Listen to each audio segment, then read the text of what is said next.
માંગે છે, પરંતુ ક્યાંક લાગી રહ્યું છે કે પાકિસ્તાની સરકાર અને પાકિસ્તાની સેના વચ્ચે મતભેદ છે, જેના કારણે આ સીઝફાયરનું ઉલ્લંઘન થયું છે. એવું પોસિબલ છે? એવું જી, પાકિસ્તાની સેનાએ સીઝફાયર માટે રિક્વેસ્ટ કરી હતી. મોટામાં તરણું ચાલીને પાકિસ્તાનનો ડાયરેક્ટર જનરલ મિલિટરી ઓપરેશન્સ આવ્યો હતો.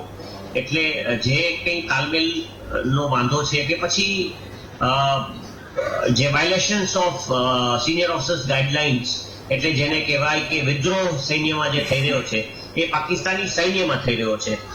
એટલે બહુ દિવસથી જે લોકો જે સિનિયર મિલિટરી વેટરન્સ છે, જેમણે સૈન્ય ઇતિહાસને ભણ્યો છે, જે સૈન્ય ઇતિહાસને પચાવી ગયા છે, એ લોકો કહી રહ્યા હતા કે પાકિસ્તાની સેનામાં ડિસ્કન્ટેન્ટ છે, કંઈક પ્રોબ્લેમ છે મોટો.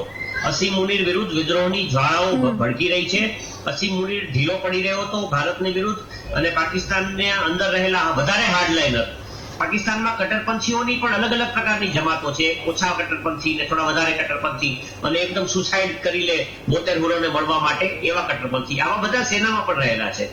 એટલે ધેર વોઝ ડિસ્કન્ટેન્ટ, અને એનો લાભ ઉઠાવવાની જરૂર છે. ભારતે પાકિસ્તાની સૈન્યની વિરુદ્ધ ઓલ આઉટ એક્શન કરીને આજની રાત એવું દેખાડી દઈએ કે આ 2 કલાકના જે નાટક કરે છે ને, આવા 2 કલાકના જે નાટક કરાવ્યા, સીઝફાયર બોલ્યા અને પછી પલટી ગયા, તો એને અલટું પલટું ને ખરેખર એવું દેખાડવાની જરૂર છે. જુઓ, પહેલા દિવસે પહેલી રાતે એમણે સીઝફાયર વાયોલેશન્સ કર્યા અને ભારત ઉપર હુમલાઓ કર્યા, અને ભારતે ડિસ્પ્રોપોર્શનેટ આન્સર એમને સૈન્ય પહેલી વાર આપણે કેવળ 9 ઠેકાણાને એના આતંકી ઠેકાણાઓને નિશાન બનાવ્યા.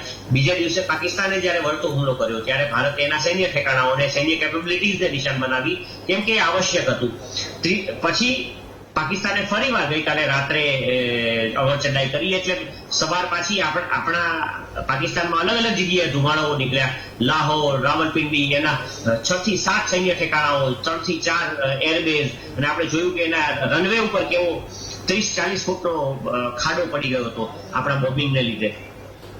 એટલે ભારતનો જે અત્યાર સુધીમાં ભારતે જે રીતે પોતાના એક્શનને ડિસ્પ્રોપોર્શનેટ રાખ્યું છે અને પાકિસ્તાની સૈન્ય વિરુદ્ધ કાર્યવાહી કરી છે, હું ઈચ્છું છું, હું ધારું છું ત્યાં સુધી ભારત આ વખતે, કેમ કે આજની અવરચંડાઈ તો અસભ્યતા છે. આ તમે સીઝફાયરની વાત કરો અને પછી આવી રીતે પલટો, એટલે અસભ્યતા છે. અને હવે આનો જવાબ હવે વધારે ટ્રેડિશનલી જે આપણે કર્યું છે છેલ્લા 3-4 દિવસમાં, એની કરતા વધારે આ પ્રોવોકેટિવ એક્શન્સ છે, એટલે બહુ વધારે એને આન્સર દેવો પડશે. અને પાછું it is a new normal. Pakistan છે પલટીને આવ્યું છે, એટલે આ ન્યૂ નોર્મલ છે અને ભારત મૂકશે નહીં, એટલું ચોક્કસ છે. બિલકુલ. મનન સર, બીજો એક સવાલ સૌથી મહત્વપૂર્ણ અત્યારે એ પણ છે કે આપે જે રીતે જણાવ્યું, અને એ ભારતને પણ પ્રોવોક કરવાની અત્યારે કોશિશ, કારણ કે એ સ્પષ્ટ સંદેશ ભારતનો રહ્યો છે કે અમે આતંકવાદની વિરુદ્ધ છે, અમારે ત્યાંના નિર્દોષ નાગરિકોને કોઈ જ પ્રકારનું નુકસાન નથી પહોંચાડવું. અને એટલા જ માટે આપણે જોયું છે કે આટલા દિવસોની અંદર ભારતે જો ક્યાંય કોઈ કાર્યવાહી કરી હોય તો એ આતંકી ઠેકાણાઓ પર કરી છે, અથવા તો એ સૈન્યની પોસ્ટ ઉપર કરી છે, કે એ ઠેકાણાઓ પર કરી છે કે જ્યાં ભારતીય નાગરિકોને ટાર્ગેટ કરવામાં આવતા હતા. એટલે બંને તરફથી સ્પષ્ટ સંદેશ છે ભારત તરફથી કે અમે આતંકવાદનો સફાયો કરવા માટે સક્ષમ છીએ, અમે એકલા હાથે કરીશું. અને બીજી તરફ પાકિસ્તાનનો સંદેશ એ છે કે અમે આતંકવાદને બચાવવા માટે કંઈ પણ કરીશું. એટલે આ સંદેશ હવે પાકિસ્તાનનો દુનિયા માટે કઈ તરફ જઈ રહ્યો છે? કારણ કે એક નેગેટિવ ઇમેજ પાકિસ્તાનની પહેલાથી છે જ, પરંતુ સીઝફાયરની માંગ કર્યા પછી જાતે જ ઉલ્લંઘન કરવું, એ કયું રૂપ પાકિસ્તાનનું દુનિયાને બતાવી રહ્યું છે? પાકિસ્તાનના કોઈ પણ રૂપની દુનિયા સુધી વાત પહોંચતી નથી. ભારત અને પાકિસ્તાન વચ્ચે જે થાય છે ને, બધું લોકલાઇઝ રહી જાય છે. આંતરરાષ્ટ્રીય મીડિયા, હું તમને કહીશ કે બહુ ચોક્કસપણે બહુ વધારે બાયસ છે, અને પાકિસ્તાનની એમાં બહુ પેટ છે. પાકિસ્તાની લોકો મોટા મોટા મીડિયા, આંતરરાષ્ટ્રીય જે મીડિયા હાઉસીસ છે એમાં ઘૂસેલા છે, અને ભારત વિરુદ્ધ સતત છેલ્લા કેટલાક દિવસોથી પ્રોપેગેન્ડા ચલાવી રહ્યા છે. એટલે બધી ઊંધી સીધી બાબતો બહાર આવી રહી છે, જે બિલકુલ અનવેરીફાયેબલ વાતો બહાર આવી રહી છે, એવી પ્રોપેગેટ કરવામાં આવી રહી છે. પહેલી વાત. બીજું કે ભારતે ખરેખર હવે છે ને, ભારત એક એવો દેશ છે, અને નયા ભારતની જયારે વાત કરીએ ત્યારે ઇટ ઇઝ નોટ એ જુમલા ઓર સ્લેંગ. નયા ભારત એટલે એવો દેશ છે કે આપણે આંતરરાષ્ટ્રીય परिबलों लोग क्या कहेंगे कि हमने पाकिस्तान पे, तो कुछ तो लोग कहेंगे ने कुछ लोगों का काम है कहना। भारत હવે નવું ભારત એવું ભારત છે કે આપણે આંતરરાષ્ટ્રીય ઓપિનિયન્સ ની પરવા નથી કરતા। તમે જુઓ જે કોન્ફિડન્સ થી વ્યોમિકા સિંહ મેમ અને આપણા જે અધિકારીઓ જે રીતે સોફિયા મેમ અને ભૂમિકા સિંહ મેમ અને મિસ્ટર વિક્રમ મિશ્રી એ જે પ્રેસ કોન્ફરન્સીસ કરી રહ્યા છે, જે કોન્ફિડન્સ એમની વાતમાં દેખાઈ રહ્યો છે, બ્લેકન્ટલી આવે જાય પોતાની વાત કરે, ક્લિયર કટ મેસેજ પાસ કરે અને જતા રહે। They are not bothered about international opinions, એટલે આંતરરાષ્ટ્રીય ઓપિનિયન્સ ભારત પાકિસ્તાનના સંઘર્ષમાં શું છે એની ભારતને કાંઈ પડી નથી। એને માટે ડિપ્લોમસી છે, ડિપ્લોમેટિક લોકો છે, લેટ ધેમ ટોક અને લેટ ધેમ રિપ્લાય ધેમ। અને ભારતના ડિપ્લોમેટિક સર્કલ્સમાં ભારતના જે રાજનીતિજ્ઞો બહાર બેઠા છે, જે આપણા એમ્બેસેડર્સ છે, રાજદૂતો છે, એમણે પણ જવાબ મીડિયાને બહુ સ્ટ્રોંગ શબ્દોમાં આપ્યો છે કે તમે જે કરી રહ્યા છો એ બાયસનેસ છે, એટલે ભારતને એની કંઈ પડી નથી। પાકિસ્તાનની વિરુદ્ધ જે કાર્યવાહી ભારતને કરવી પડશે એ મીડિયામાં તમે ગમે તેટલું પ્રોપગેશન કરશે, એ લોકો ગમે તેટલા જૂઠાણાઓ ચલાવશે કે પાકિસ્તાન એવા જૂઠાણાઓ ચાલી રહ્યા છે કે પાકિસ્તાનના ચીન પોતાના વિમાનો વેચવા માટે એવા જૂઠાણા ચલાવી રહ્યું છે કે પાકિસ્તાનના J-17 બ્લોક અને J-10 બ્લોકના વિમાનોએ ભારતના અનેક રાફેલો તોડી પાડ્યા અને આ જૂઠાણું રિપોર્ટ્સમાં એમણે ચલાવ્યું છે। એટલે આ બધા મીડિયા હાઉસની બાયસનેસ આપણે કોવિડ વખતે, કોરોનાના વેવ વખતે પણ જોઈ છે કે જે ભારતમાં આવીને આપણી ચિતાઓના ફોટા વાયરલ કરી રહ્યા હતા, વિશ્વ સમક્ષ ભારતના કોરોનામાં ગુજરી ગયેલા લોકોની ચિતાઓ દેખાડી રહ્યા હતા। એટલે જે લોકો મરદાઓ ઉપર બેસીને રાજનીતિ કરે એ લોકોની પરવા કરવાનું ભારતે બંધ કરી દીધું છે। ભારતને પોતાના એજન્ટ્સને કે ચમચાઓને કંઈ એવી આંતરરાષ્ટ્રીય મીડિયા સંસ્થાઓમાં મોકલીને વિશ્વના નેતાઓને ઇન્ફ્લુઅન્સ કરવાની જરૂર નથી। ભારતના નરેન્દ્રભાઈ મોદી પ્રધાનમંત્રી શ્રી ની જે ડિપ્લોમસી છે, એમના જે રિલેશન્સ છે, પછી સાઉદી અરેબિયા હોય કે અમેરિકા હોય, એ બંને સાથે ઘણા સારા છે। એટલે અને એ બંને જ મેડલિંગ કર્યું હતું, એમણે જ કહ્યું હતું એક મિત્ર તરીકે કે ચાલો તમે છે ને એક આ વસ્તુ સ્વીકારો। અને મિત્રતાના દાવે જ આપણે પાકિસ્તાનને સમજતા જાણતા હોવા છતાં પણ સીઝફાયરને સ્વીકાર્યો હતો। પાકિસ્તાન પોતે જ જો યુદ્ધ વિરામને સ્વીકારવા તૈયાર નથી, એસ્કેલેટ કરી રહ્યું છે અને એની પાસે કોઈ મોરલ હાઈગ્રાઉન્ડ નથી। મોટી વાત એ છે કે ભારતનું મોરલ હાઈગ્રાઉન્ડ છે કે અમે આતંકને નિશાન બનાવ્યું, પાકિસ્તાન છે ને નિશાન બનાવી રહ્યું છે, આપણા સિવિલિયન્સને, આપણા નિર્દોષ લોકોને, આપણા મિલિટરી ઇન્સ્ટોલેશન્સને। એટલે પાકિસ્તાનની પાસે કોઈ મોરાલિટી બચી નથી, કોઈ આત્મા બચ્યો નથી અને એને ખતમ કરવા માટે ભારતે હવે રિસ્ટ્રેન કરવાનું, પોતાની જાતને રોકવાનું હવે બંધ કરવું જોઈએ એવું મને લાગી રહ્યું છે।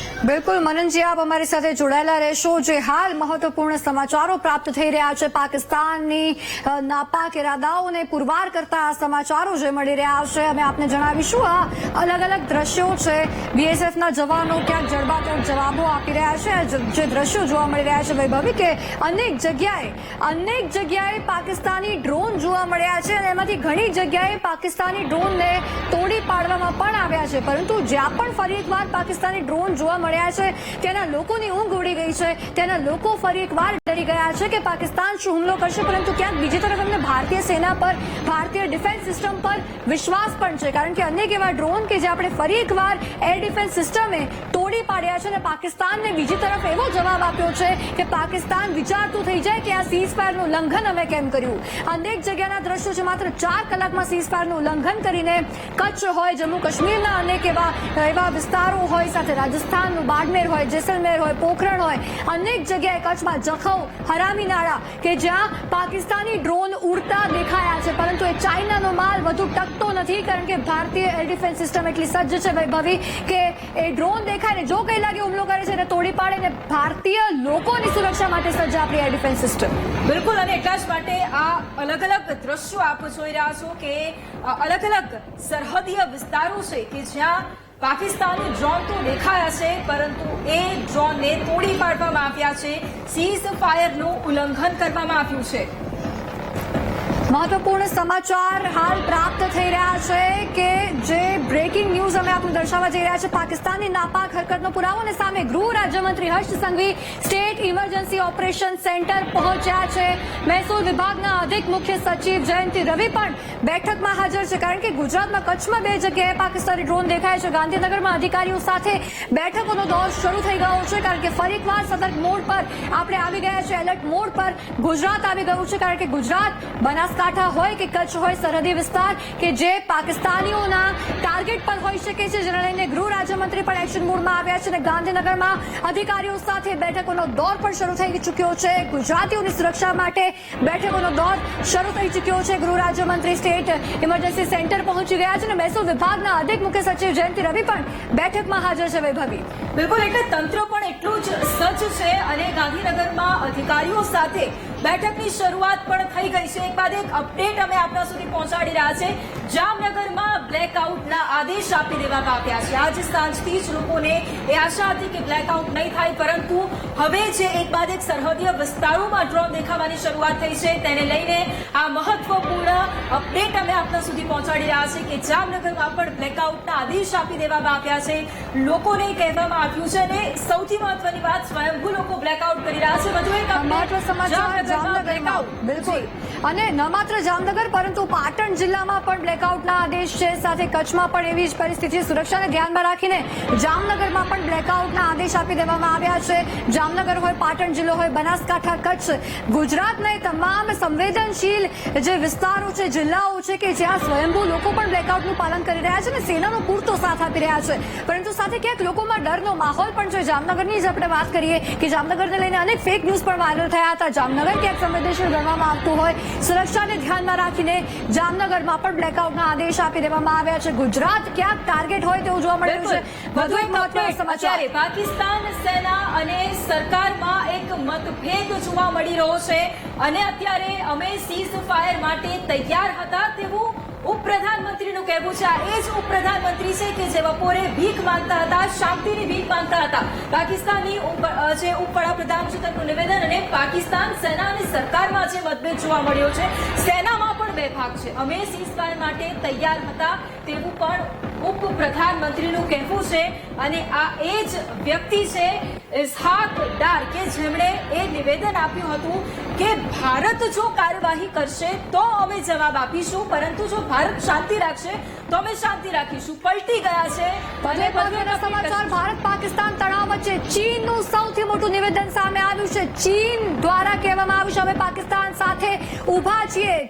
ચીનની ચાલાકી અહીંયા ક્યાંક પાકિસ્તાનની નાપાક ઇરાદા સાથે જોડાઈ ગઈ છે. પાકિસ્તાનને દરેક પ્રકારની મદદ કરવામાં આવશે, ચીન દ્વારા સ્પષ્ટ કહેવામાં આવ્યું છે. કારણ કે ક્યાંક પાકિસ્તાન ચીનનું પાલતું શ્વાન હોય એવી અનેક વાર આપણે જેવા સમાચાર મળી ચૂક્યા છે. હવે પાકિસ્તાન સાથે ઊભા છીએ. પાકિસ્તાનને ક્યાંક આર્થિક રીતે મદદ હોય કે હથિયારની મદદ હોય, ચીન હંમેશા પાકિસ્તાનના સાથે રહ્યું છે. ભારત વિરુદ્ધ ચીન રહ્યું છે અને ક્યાંક ચીને આમાં પોતાનો ફાયદો પણ વિચાર્યો હોય એટલે પાકિસ્તાનનો સાથ આપી રહ્યું છે. બિલકુલ, અને પહેલી વખત કશિશ આ નિવેદન સામે આવ્યું છે. જાહેરમાં કીધું છે. બિલકુલ, ભારત સાથે દ્વિપક્ષીય વ્યવહાર $121 અરબ ચીન સાથેનો ચાલી રહ્યો છે અને પ્રથમ વખત આ દરમિયાન નિવેદન. વધુ એક અપડેટ, પાકિસ્તાનની સંપ્રભુતાની રક્ષા કરવા માટે ઊભા રહીશું તેવું ચીનનું કહેવું છે. ચીનના અનેક પ્રોજેક્ટ પાકિસ્તાનમાં ચાલી રહ્યા છે અને પ્રથમ વખત ઓફિશિયલી આ સ્ટેટમેન્ટ ચીનનું આવ્યું છે કે જ્યાં તમામ પ્રકારની મદદ કરવામાં આવશે પાકિસ્તાનને, એવું કહેવામાં આવ્યું છે. જો કે હવે આ રસ્તો ક્યાં બને છે એ જોવું રહેશે, કારણ કે એક તરફ ભારત સાથેના દ્વિપક્ષીય વ્યવહારો, આતંકવાદને પ્રોત્સાહન આપવાનું કામ પણ ચીન એટલા માટે કરી રહ્યું છે કારણ કે સીઝફાયરનું પાકિસ્તાને ઉલ્લંઘન કર્યું છે અને છતાંય પાકિસ્તાનને એક સપોર્ટ મળી રહ્યો છે. તુર્કી અને અઝરબૈજાન પહેલેથી જ સપોર્ટમાં છે કશિશ, પરંતુ હવે ચીનનું ઓફિશિયલ સ્ટેટમેન્ટ છે કે અમે પાકિસ્તાન સાથે અને ચીને પહેલીવાર આ જાહેરમાં કહ્યું છે કારણ કે ખુલ્લેઆમ આતંકવાદનું સમર્થન ચીન કરવાનું પસંદ નથી કરતું કારણ કે સંયુક્ત રાષ્ટ્ર હોય તમામ એના વિરોધમાં જાય છે. પરંતુ આ વખતે પહેલીવાર ચીન દ્વારા જાહેરમાં પાકિસ્તાનનું સમર્થન કરવામાં આવ્યું છે એટલે કદાચ કંઈક મોટું થશે. પરંતુ વૈભવી ભારતીય સેના પણ એટલી સજ્જ છે કે ચીન પણ જો અવરચંડાઈ કરે છે પાકિસ્તાન સાથે મળીને તો એનો જવાબ ભારત સારી રીતે મજબૂતાઈથી જડબાતોડ આપશે. આપણી સાથે મનન ભટ્ટ જોડાયેલા છે, ડિફેન્સ એક્સપર્ટ. મનનજી, આ મોટા સમાચાર છે. પહેલીવાર જાહેરમાં ચીને પાકિસ્તાનનું સમર્થન કર્યું છે અને જે પણ પ્રકારની મદદ જોઈ છે ચીન પાકિસ્તાનને આપશે તેવું કહી રહ્યું છે. આ પહેલીવાર બન્યું છે. ક્યાંક એનું પાછળનું કારણ અને પછી હવે એના આઉટકમ શું આવી શકે છે?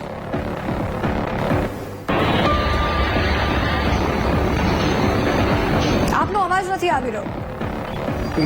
સૌથી મોટો પ્રોબ્લેમ એને ઉભો રહ્યો હતો કે પાકિસ્તાન પાસે ભારતના ફાયર પાવરને મેચ કરવા માટે કશું નહોતું. આપણો ફાયર પાવર એમને માટે ઓવરવેલ્મિંગ થઈ રહ્યો હતો.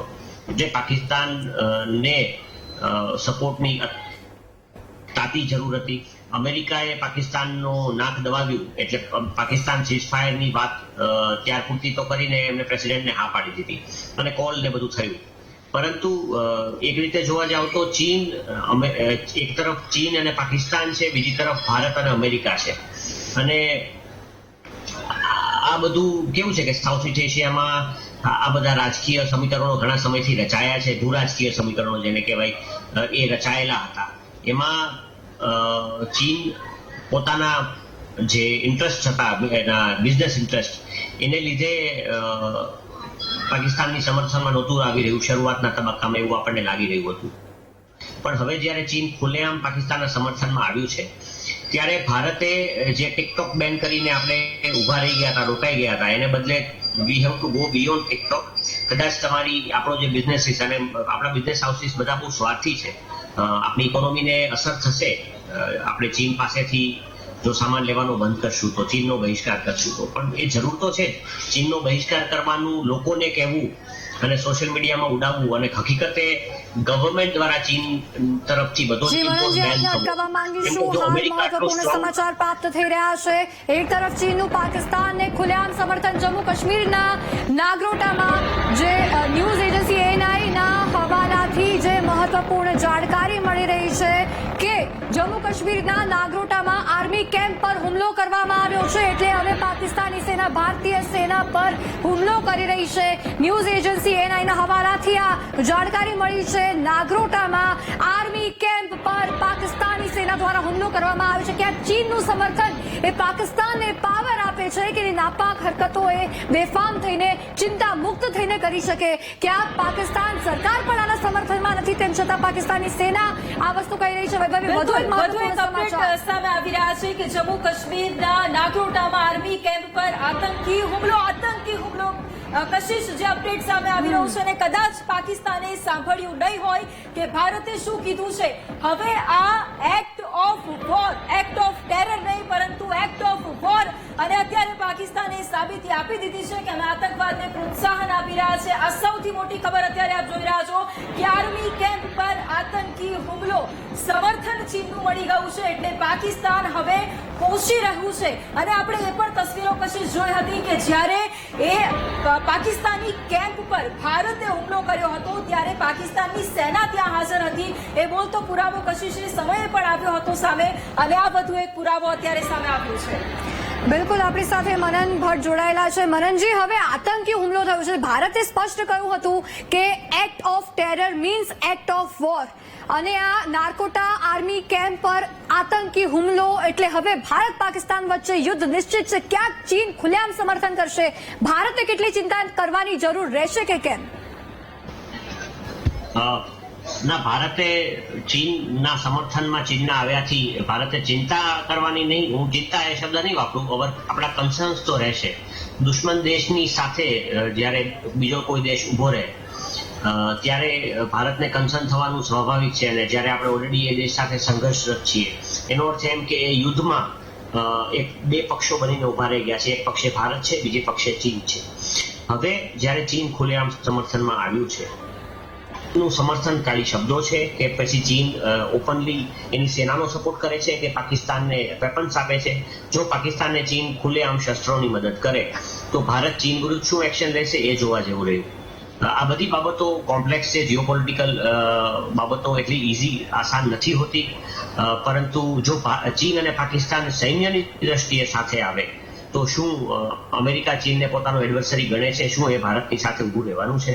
એટલે આ બધી લોંગ ટર્મ થિંગ્સ છે. ભારતે એટલે જ જ્યારે યુદ્ધની વાત હોય ને ત્યારે તમે ડિલે કરો અને રિસ્ટ્રેઇન રાખતા રહો તો પછી તમે you lose the opportunity of surprise and you lose the opportunity of offensive. Offensive હંમેશા ક્વિક હોવું જોઈએ, સ્વિફ્ટ હોવું જોઈએ અને એક ટાઈમ ફ્રેમમાં તમારે પૂરું કરવું પડે. આપણે જ્યારે 71નું યુદ્ધ લડ્યા હતા ત્યારે 13 દિવસની અંદર 3 ડિસેમ્બરે પાકિસ્તાને હુમલો કર્યો, આપણા કચ્છ ભુજમાં હુમલો કર્યો અને રાજસ્થાનમાં હુમલો કર્યો.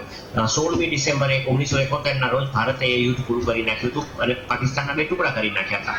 તો અત્યારે આપણા આટલા ઓવરવેલ્મિંગ ફાયર પાવર હોવા છતાં જો આપણે ડિસિઝિવ મિલિટરી એક્શન્સ નહીં લઈએ તો પાકિસ્તાન અને ચીન બંને સાથે મળી અને ભારત માટે મુશ્કેલી કેટલે હંધે સાથે જાય છે એ જોવાનું રહ્યું. પણ જો એ સાવ સાથે આવી જાય અને મિલિટરીની સાથે ઉભા રહે તો ભારત માટે મુશ્કેલ સમય આવી શકે છે. બિલકુલ સર, અહીંયા બીજી એક મોટી વાત એ છે કે જેટલું સ્વાર્થી પાકિસ્તાન છે એટલું જ સ્વાર્થી ચીન પણ છે.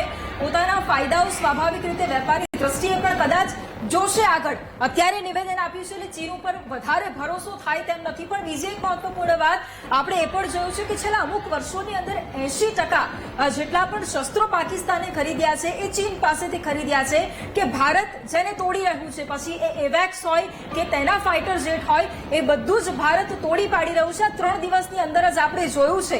એટલે અહીંયા એ સૌથી મોટી વાત એ પણ છે કે ચાઇનાનું છે કે ટકશે કેટલા દિવસ ભારતની ડિફેન્સ સિસ્ટમ સામે, એ બહુ મોટો સવાલ છે.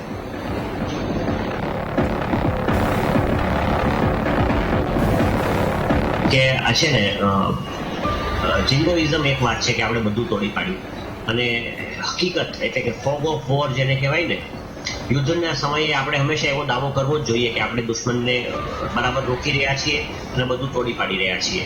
પણ જ્યારે હવે ઇટ ઇઝ અ મેટર હવે સિરિયસ થઈ રહી છે. ચીન પાકિસ્તાનની બહારે ખુલ્લે આમ આવ્યું છે. હવે કેટલી હદે બહારે આવ્યું છે, શું કરશે, કેમ કે ચીનને બીક લાગી રહી છે કે અક્ષય ચીન આપણે પાછું લઈ લેશું. તમે સમજો તો એવું કહેવું કે આ નાના ચીનની બનેલો બધો માલ આપણે તોડી પાડ્યો છે અને આપણે તોડી પાડશું, એ કેટલે અંશે એવું શક્ય છે ખરું?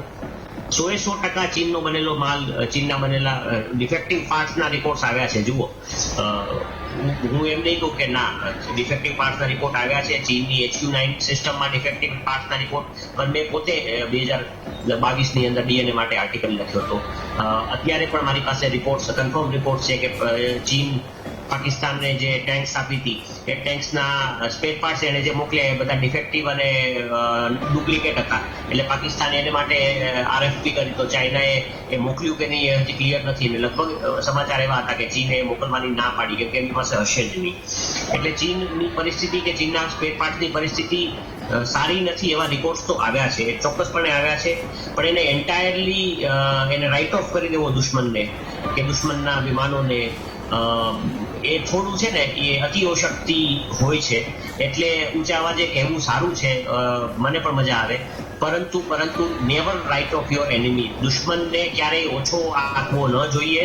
દુશ્મનને તમે જ્યારે ઓછો આંકો છો ને ત્યારે એવું કહે ને કે પાકિસ્તાન તો કાયર છે, એનો અર્થ એ કે જે પાકિસ્તાની સૈનિકો સામે ભારતીય વીરો લડ્યા કારગિલમાં અને પાકિસ્તાનીઓને સાથે લડતા જે 527 લોકોએ શહાદતો, બલિદાનો આપ્યા, તો એ કાયરો સામે લડ્યા હોય તો પછી એને આપણે બલિદાનો કેમ ગણવા? એ લોકો કાયર નથી, દુશ્મન કાયર નથી. દુશ્મનના સૈનિકમાં પણ જોમ છે, જુસ્સો છે. હા, દુશ્મનનું મોરલ ગ્રાઉન્ડ સાચું નથી, દુશ્મન ઇસ્લામિક ટેરર ફેલાવી રહ્યો છે, પણ દુશ્મનના સૈનિકને નબળો ગણવાની કે દુશ્મનની સેનાને સદંતર નબળી ગણવાની ભૂલ આપણે ન કરવી જોઈએ. જો એનાલિસિસ 3 દિવસનું છેલ્લે કરીએ તો દુશ્મનની પાસે એવું અત્યારે દેખાઈ રહ્યું છે કે દુશ્મન એના low cost assets, expandable assets વડે આ 300-400 જે ડ્રોન્સ એમને મોકલ્યા ગઈકાલે પરમ દિવસે, તો એ ડ્રોન્સ મોકલીને એ પ્રોબિંગ કરી રહ્યો છે કે ભારતની જે એર ડિફેન્સ છે, જેને ACAD કહેવાય, એ એર ડિફેન્સ સિસ્ટમના અંદર રહેલા જે અત્યાધુનિક વેપન્સ છે એનો ઉપયોગ અત્યારે એ સસ્તા ડ્રોન્સ સામે આપણે કરી નાખીએ. જ્યારે પાકિસ્તાન તેની પાસે રહેલા પોટેન્ટ વેપન્સને મોકલે, એની પાસે રહેલી એડવાન્સ મિસાઇલોને મોકલવાનું શરૂ કરે આપણી તરફ, ત્યારે આપણે એને રોકી ન શકીએ. એટલે આ અલગ અલગ પ્રકારની કુટિલ ચાલ પાકિસ્તાન ચાલી રહ્યું હતું. અને હું ફરીવાર કહું છું કે પાકિસ્તાન કેવળ ને કેવળ ભારત તરફ જોઈને પોતાની સૈન્ય જે દેશે તૈયાર કર્યું છે, ભારતને માટે જે દેશે સૈન્ય તૈયાર કર્યું છે, એ દેશને સડનલી આપણે નબળું આપી લઈએ તો એ આપણે માટે ભૂલ ભરેલું, બહુ મોટી ભૂલ ભરેલું રહેશે. એટલે દુશ્મનની તૈયારીઓને એને સદંતર ઓછી ક્યારેય ન આપવી. બિલકુલ બિલકુલ આભાર મનનજી, આપ અમારી સાથે જોડાયા અને આ ચર્ચા કરી તે બદલ. હાલ મહત્વપૂર્ણ સમાચાર શ્રીનગરથી સામે આવી રહ્યા છે. જમ્મુ કાશ્મીરના શ્રીનગરમાં એક તરફ સતત વિસ્ફોટના અવાજ, ક્યાંક ડ્રોન પણ ઉડતા દેખાયા છે અને મહત્વપૂર્ણ સમાચાર જમ્મુ કાશ્મીરના શ્રીનગરમાં શ્રીનગરમાં બ્લેકઆઉટ પૂર્ણ થઈ ચૂક્યું છે. હાલ શાંતિપૂર્ણ સ્થિતિ છે, જેના કારણે બ્લેકઆઉટને પૂર્ણ કરી દેવામાં આવ્યું છે. ત્યારે જમ્મુ કાશ્મીરના શ્રીનગરમાં એક તરફ આપણે જોયું કે 20 થી 25 જેટલા વિસ્ફોટ સંભળાયા હતા વૈભવી. ગોળીબારની પણ ક્યાંક પરિસ્થિતિ નિર્માણ પામી હતી, પરંતુ હવે ક્યાંક શાંતિપૂર્ણ સ્થિતિ થતા બ્લેકઆઉટ પૂર્ણ કરી દેવામાં આવ્યું છે. પરંતુ શું લાગે છે કે બ્લેકઆઉટ પૂર્ણ કર્યું ક્યાંક થોડુંક જલ્દી આ નિર્ણય લઈ લીધો એવું લાગે છે? કારણ કે ક્યાંક એવું પણ હોય કે પાકિસ્તાન પોતાની અવચંડાઈ થોડી શાંતિપૂર્ણ માહોલમાં પછી ફરી એકવાર શરૂ કરે, એટલે શું લાગી રહ્યું છે આને લઈને? બિલકુલ, એટલે અત્યાર તો જે અપડેટ આવી રહ્યા છે તેના પરથી એ જ દેખાઈ રહ્યું છે કે સ્થિતિ અત્યારે ખૂબ શાંતિપૂર્ણ દેખાઈ રહી છે. પરંતુ અત્યારે કહેવું પણ ખૂબ પહેલું રહેશે કે શું આગળ શું થઈ શકે છે. અત્યારે હાલ પૂરતું શાંતિપૂર્ણ માહોલ છે. કશિશ, બિલકુલ પળે પળની અપડેટ્સ અમે આપને આપતા રહીશું. દર્શક મિત્રો, જોતા રહો વીટીવી ન્યૂઝ. હાલ લઈએ એક નાનકડો વિરામ.